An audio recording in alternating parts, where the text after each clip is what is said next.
Wing argued that to reading, writing and arithmetic we should add computational thinking to every child's analytical ability. This video explores the concept of computational thinking and how it can be implemented in the primary school. Grover and Preed describe computational thinking as the thought processes involved in formulating problems and their solutions are represented in a form that can be effectively carried out by an information processing agent. Computational thinking is perceived as beneficial because Tedder and Denon argue that the view that learning programming or procedural thinking leads to other related higher-order cognitive skills. Therefore, teaching programming provides children with an intellectual challenge and a better understanding of how computers work.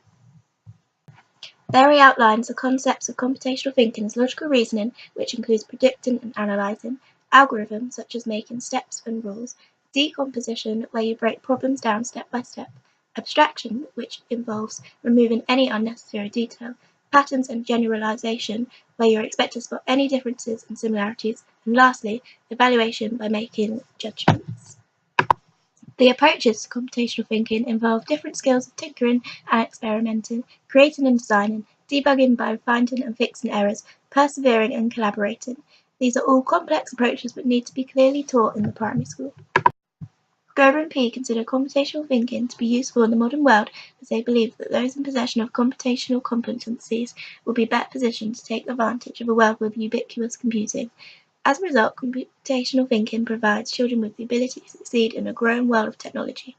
Grover and P also suggest that computational-rich environments for school children must have low threshold and high ceiling, scaffold, enable transfer, support equity, and be systemic and sustainable. Therefore, computational thinking should be inclusive and accessible for all students. From experience, I've seen Scratch being used in the primary school with Year 5 children. Children were set tasks using coding, and this seemed challenging for the children, but yet still enjoyable. Scratch is a useful program to lead children into thinking computationally because the site's collection is widely diverse. Resnick implies that as Scratch's program, they learn important mathematical and computational concepts, as well as how to think creatively, reason systematically, and work collaboratively, all essential skills for the 21st century. During my school experience, it was clear that the children were able to use the program appropriately to successfully create their racing car which drove around the track. Whilst observing Scratch, it was clear that when teaching was not explicit enough and children were not given the opportunity to explore algorithms, decomposition, and evaluate their projects, children could not reach their full potential. Thereby, teaching Scratch through a set of instructions can cause limited computational thinking within the lesson as children are able to explore the program using trial and error. Tedder and Denon support this as they explore Pappert's pedagogical vision of constructionism, where students learn program before exploring and practicing it.